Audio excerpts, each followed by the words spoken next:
This video is sponsored by V-Guard. अब देखिए, जैसे मैंने कहा ना, क्योंकि एमपी का चुनाव प्रचार अपने आखिरी दौर में है, इसीलिए हर प्रवक्ता, हर नेता कोशिश यही करेगा कि या तो अगर विरोधी की सरकार है तो उसकी खामियां गिनाए, अपनी सरकार है तो अपनी उपलब्धियां बताए। लेकिन संजू वर्मा, शुरुआत यहीं से करिए। राहुल गांधी 150 सीटों का दावा कर रहे हैं मध्य प्रदेश में। 150 अगर 150 हो गया तो ये तो मतलब वाकई तूफान ही होगा। अभी मैंने कांग्रेस के प्रवक्ता का भाषण लगभग 10 मिनट तक सुना। अभी मैं नहीं चाहती कि जब मैं बोलूं ये बीच में टोकन टाकी करें। पहली बात तो ये। दूसरी बात, राहुल गांधी चाहे 150 सीटों का दावा करे या 200 सीटों का, राहुल गांधी का आज वजूद क्या है भारतीय राजनीति में? राहुल गांधी की क्रेडिबिलिटी क्या है? क्रेडिबिलिटी है ये शून्य, जीरो।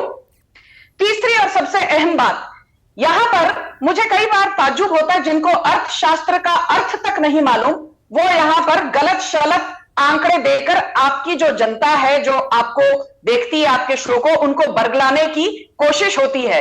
पर यह विफल कोशिश रहेगी, क्योंकि पहले तो इन्होंने जो आंकड़े बताए, ला ला ला ला ला ला ला ला ला ला।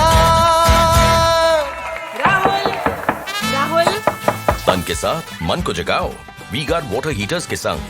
वी-गार्ड।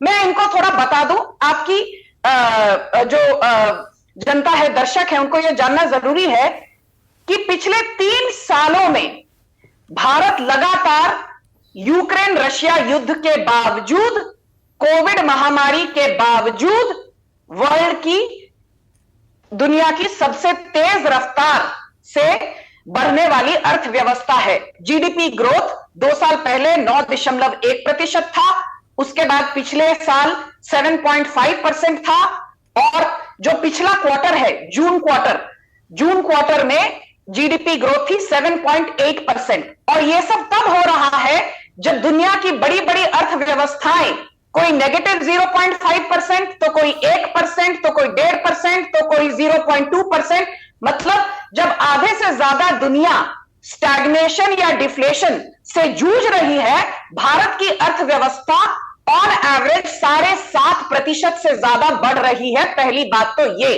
दूसरी बात, जो राहुल गांधी कहते हैं made in China, made in China, तो राहुल गांधी जी, आपका चाइना के साथ क्या लगाव है और चाइना के प्रति आपका क्या झुकाव है, यह सारी दुनिया को बखूबी मालूम है। मोदी सरकार को ज्ञान और भाषण देने से पहले यह याद रखिए कि 2008 में आपकी माताजी सोनिया गांधी ने चाइनीज कम्युनिस्ट पार्टी सीसीपी के साथ एक एमओयू साइन किया था, और उसके कंटेंट्स क्या हैं, इनका खुलासा करने की थोड़ी तकलीफ कीजिए। सबसे अहम बात ये, राजीव गांधी फाउंडेशन को चाइना की सीसीपी से कंट्रीब्यूशन मिला, उसकी तरफ तो मैं जाऊंगी भी नहीं। बात करते हैं मुद्दे की, मध्य प्रदेश की। और हां, जहां तक बात रही करप्शन की, तो आज हम पर करप्शन का लांछन कौन लगा रहे हैं? Rahul Gandhi out on bail National Herald scam में। हम पर लांछन कौन लगा रहे हैं? Sonia Gandhi out on bail National Herald scam में। हम पर लांछन कौन लगा रहे हैं? P Chidambaram out on bail INX media scam में। हम पर लांछन कौन लगा रहे हैं? Tejashwi Yadav out on bail in IRCTC scam. हम पर लांछन कौन लगा रहे हैं? वो कांग्रेस पार्टी जिनके छत्तीसगढ़ के मुख्यमंत्री भूपेश बघेल 5,000 करोड़ के ज्यादा की रकम के महादेव ऐप स्कैम में मुख्य आरोपी हैं। इसलिए यहां बैठकर मॉरल हाई ग्राउंड लेकर बीजेपी को आप करप्शन पर तो भाषण देने की जुर्रत भी मत कीजिए। सबसे अहम बात ये, जब यहां पर लोग मध्य प्रदेश की बात करते हैं, तो मैं आपकी जो दर्शक जन है उनको बता दूं, आज मध्य प्रदेश की अर्थव्यवस्था का साइज, जीडीपी, जीएसडीपी जिसे कहते हैं, लगभग 14 लाख करोड़ है। पर कैपिटा इनकम 1,41,000 के आसपास है, और एवरेज जीडीपी ग्रोथ पिछले 18 साल में शिवराज चौहान के नेतृत्व के तहत 10.2%, 10.2% के आसपास है। और सबसे अहम बात तो यह है कि मध्य प्रदेश में छत्तीसगढ़ के बाद, मानक जी, सबसे ज्यादा आदिवासी जन समुदाय है। छत्तीसगढ़ में ट्राइबल पॉपुलेशन 31% है, मध्य प्रदेश में लगभग 21% है, और ये हर किसी को पता होना चाहिए कि जो आदिवासी समुदाय है, तेंदुपत्ता जो होता है, तेंदुपत्ता जो शिवराज सिंह चौहान की सरकार है, हमने तेंदुपत्ता प्लकर्स और ग्रोअर्स को 100% बोनस दिया। और तेंदुपत्ता जो उगाते हैं, इसको लेकर जो बोनस का आश्वासन दिया था छत्तीसगढ़ की भूपेश बघेल सरकार ने, उन्होंने कहा था शिवराज चौहान आपको 100% बोनस दे रहे हैं, हम आपको 300% बोनस देंगे। 300% तो छोड़िए, 1 रुपया तक नहीं दिया तेंदुलीफ प्लकर्स और ग्रोअर्स को भूपेश बघेल की सरकार ने।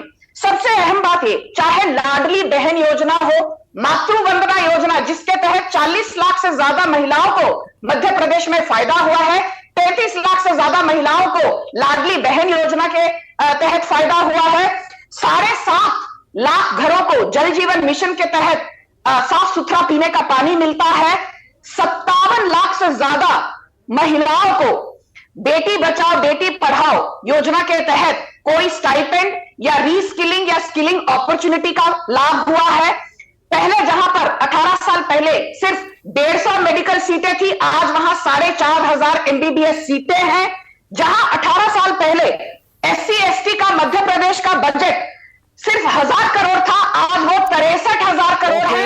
जहां मध्य प्रदेश का बजट, पूरा ओवरऑल बजट 2 लाख करोड़ से भी कम था, आज वो 5.5 लाख ओके सर, करोड़ रुक जाइए। ओके, मध्य प्रदेश पर अभी लौट, भाषण मत दीजिए। ओके, अभी लौट रहा हूं मध्य प्रदेश। मानक जी, अभी मुझे मौका दीजिए। मानक जी, अभय दुबे को अर्थशास्त्र के बारे में बिल्कुल जानकारी नहीं है, और ये जो बार बार नीति आयोग की दुहाई देते हैं, तो नीति आयोग के रिवाइज्ड आंकड़े कहते हैं कि मध्य प्रदेश की GSDP 14 लाख करोड़ है। Point number 1। Point number 2, Covid महामारी के बाद चाहे चीन हो, अमेरिका हो, ब्रिटेन हो, जर्मनी हो, सब ने नेगेटिव GDP ग्रोथ देखी थी, पर उसके बाद जो बाउंस बैक भारत ने देखा, 9.1, फिर 7.5 और अभी जून क्वार्टर में 7.8, ना तो वो चीन ने देखा, ना अमेरिका ने देखा, ना ब्रिटेन ने देखा। 2024-2025 में IMF कहती है India will continue to be the world fastest growing economy. चीन शायद 2.4% से बढ़ोतरी देखेगा और अमेरिका शायद 1.4% की GDP की बढ़ोतरी देखेगा। Britain, Germany, France negative GDP growth देखेंगे, ये IMF ने कहा है। इसलिए यहां बैठकर IMF को ज्ञान बांटने की जरूरत नहीं है। आपको इकोनॉमी का ECONOMY स्पेलिंग तक नहीं पता, आपको बता देती हूं आपके फायदे के लिए। दूसरी बात, यहां पर किसी ने कहा था कि मध्य प्रदेश का मैंडेट चुराया। मध्य प्रदेश में पिछली बार हमको 109 सीटें मिली, कांग्रेस को 114, पर जो वोट शेयर था वो लगभग दोनों का सेम था। इनफैक्ट बीजेपी का 41.02 था, कांग्रेस का 40.89% था। मेरा एक ही कहना है, मध्य प्रदेश में जब आपके विधेयक कांग्रेस छोड़कर बीजेपी के खेमे में आते हैं, तो यहां पर समाजवादी पार्टी की जो प्रवक्ता है कहती है मैंडेट चुराया। पर जब 40 सीट सिर्फ कांग्रेस की थी और 40 सीट सिर्फ शिवसेना की थी और भाजपा की महाराष्ट्र में 105 सीटें थी, जब शिवसेना और कांग्रेस, वो तो अब शिवसेना नहीं रही, उद्धव सेना और कांग्रेस, जिनके पास मिलाकर 80 सीटें थी, देवेंद्र फडणवीस के नेतृत्व में भाजपा की अकेले 105 सीटें थी, और उसके बाद उद्धव और राहुल गांधी मिलकर जब मैंडेट चुराते हैं महाराष्ट्र में, तब आप तालियां बजाते हैं और कहते हैं सब चंगासी। इसलिए अपना जो दोगलापन है अपने तक रखिए।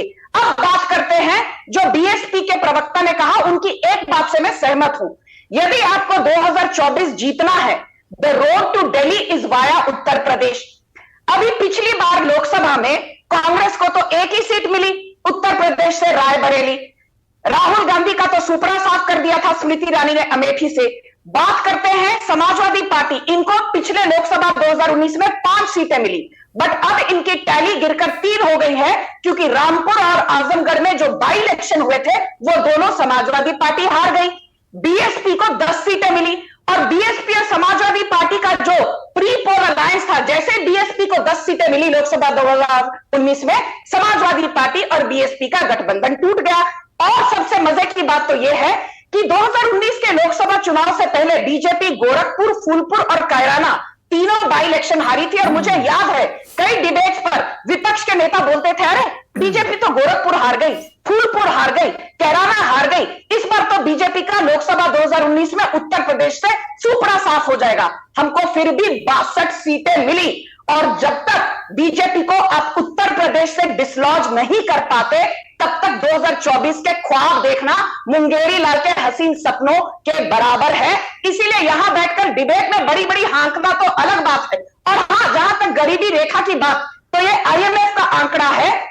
There is something called multi poverty index, MPI, और MPI को यार्डस्टिक बनाकर IMF ने कहा है that the MPI for India under Narendra Modi was just 0.63% despite a okay, पहले debilitating जूही सिंह, फिर pandemic. मलूक नागर। This video is sponsored by WeGuard.